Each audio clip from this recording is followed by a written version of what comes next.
எந்த ஒரு விஷயத்தையும் தள்ளி வச்சுறவங்க சரியான லீடரா இருக்க முடியாது. சீக்கிரமா முடிவு எடுத்து அந்த பிரச்சனையை தள்ளி விடுறவன் தான் லீடரா இருக்கும். ரத்தன் டாடா அவங்க எல்லாருக்கும் தெரியுமா? பெரிய இண்டஸ்ட்ரியலிஸ்ட், பெரிய ஒரு தொழில் அதிபர். அவரு ஒரு விஷயம் சொல்லியிருக்காரு. அது என்னன்னா, நான் சரியான முடிவுகளை எடுக்கிறனோ இல்லையோ அதை பத்தி எனக்கு தெரியாது. நானு சரியான முடிவுகளை எடுக்கிறனோ இல்லையோ அதை பத்தி எனக்கு தெரியாது. ஆனா நான் ஒரு முடிவை எடுத்துட்டேன்னா அந்த முடிவை சரியானதா மாத்திடுவேன் அப்படின்னு சொல்றேன். நான் ஒரு முடிவை எடுத்துட்டேன்னா அந்த முடிவை சரியானதா மாத்திடுவேன். எல்லாரும் மனுஷங்க தான். தவறு செய்யறது இயல்பு தான். ஒரு ரொம்ப அழுத்தமான சூழ்நிலையில ஒரு பிரஷர்ல ஏதோ ஒரு முடிவை நீங்க எடுத்துட்டீங்க. அது சரியான முடிவா தவறான முடிவா எப்படி முடியும்னு தெரியாது. ஆனா முடிவு எடுத்துட்டல்ல, அதுல இருந்து பின்வாங்க கூடாது. அந்த முடிவை எப்படி சரியா மாத்தலாம்ன்றத கேர்ஃபுல்லா கவனிச்சு அதை நோக்கி போகணும். அதுக்காக போராடணும். சோ தவறான முடிவுகளை கூட சரியான முடிவுகளா நான் மாத்துவேன்ற கான்பிடென்ட் இருந்துச்சு பாத்தியா? அதனாலதான் ரத்தன் டாடா அவ்வளோ பெரிய ஆளா மாறினார். புரிஞ்சதா? சோ ஒரு லீடர் என்றவன் கான்பிடென்ட்டா இருக்கணும்.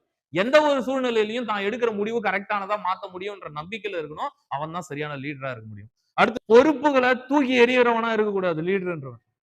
பொறுப்புகளை ஏத்துக்கிறவனா இருக்கணும். உதாரணத்துக்கு உங்களுக்கு எல்லாம் ரொம்ப பிடிச்ச ஆளு மகேந்திர சிங் தோனி, கிரிக்கெட் லீடர் தெரியும் இல்லையா? ஆமா. அவர் ஏன் தலைமை பண்புக்கு அவ்வளோ பெரிய ஆளா மாறினாரு? ஏன் தோனினா அவர் மாதிரி ஒரு கேப்டனே இல்லப்பா அப்படின்னு ஏன் சொல்றாங்கன்னு சொல்லுங்க பாப்போம். எப்பெல்லாம் தோல்வி அடையறாங்களோ அப்பெல்லாம் மத்த கேப்டன் என்ன தெரியுமா பண்ணுவாங்க? என் டீம்ல பேட்ஸ்மேன் சரியா விளையாடல, பவுலர் சரியா போடல, அதனால நாங்க தோத்துட்டோம் அப்படின்னு சொல்லுவாங்க. ஆனா டோனிய கேட்டா வச்சுக்கயேன், அந்த தோல்விக்கு நான் தான் காரணம்னு முழு பொறுப்பு அவர் ஏத்துக்குவார். யாரையும் குறை சொல்ல மாட்டாரு. என்னாலதான் ஒரு டீம் தோத்துச்சுன்னு சொல்லுவாரு. அதே வெற்றி அடையும் போது என்ன தெரியுமா பண்ணுவாரு அவரு? இதுக்கு நான் காரணம் இல்ல. இதுக்கு அந்த பேட்ஸ்மேன் நல்லா விளையாடுனா, அந்த பவுலர் நல்லா போட்டான். அவங்களுடைய உழைப்புனாலதான் இந்த வெற்றி கிடைச்சுச்சு. வெற்றி அடையும் போது டீம் தான் காரணம்னு சொல்லுவான். தோல்வி அடையும் போது தான் தான் காரணம்னு சொல்லுவான். அவன் தான் லீடர். தோல்வியை ஏத்துக்கணும். ஒரு தோல்வி வரும்போது ஆமாங்க என்னுடைய தவறுனால தாங்க இந்த டீம் தோத்துச்சு. ஆனா கண்டிப்பா அடுத்த தடவை இந்த டீமை நான் ஜெயிக்க வைக்கிறேங்க. அப்படின்னு யாரு பொறுப்பை ஏற்றுக்கொள்கிறார்களோ அவங்க தான் சரியான லீடரா இருக்கும்.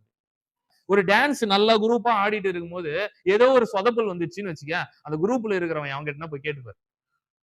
அவன் தான் ஸ்டெப்ஸ மிஸ் பண்ணிட்டான். அவன் கரெக்டா ஆடி இருந்தானாக்க நான் ஆடி இருப்பேன். இப்படிதான் கை நீட்டுவாங்களே தவிர, நான் தப்பு பண்ணிட்டேன். நான் ஸ்டெப்ஸ ஒழுங்கா போடல. அதனால இந்த பிரச்சனை வந்துச்சு. என்ன மன்னிச்சிடுங்க. அப்படின்னு கேட்கிறவன் எவனும் இருக்க மாட்டான். ஒருவேளை அப்படி கேட்கிறவன் எவனா இருந்தா, அவன் தான் சரியான லீடர். அவனால மட்டும் தான் ஒரு இடத்த சிறந்த இடத்துக்கு கொண்டு போக முடியும். அவன் தான் ஒரு இடத்தையே புரட்டி போடக்கூடிய அளவுக்கு வலிமை மிக்கவனா இருப்பான். தோல்வியையும், பொறுப்பையும் யார் ஏத்துக்கிறானோ அவன் தான் லீடர். புரிஞ்சதாப்பா? So take responsibility. என்னது? Take responsibility. பொறுப்புகளை ஏற்றுக்கொள்ளுங்க.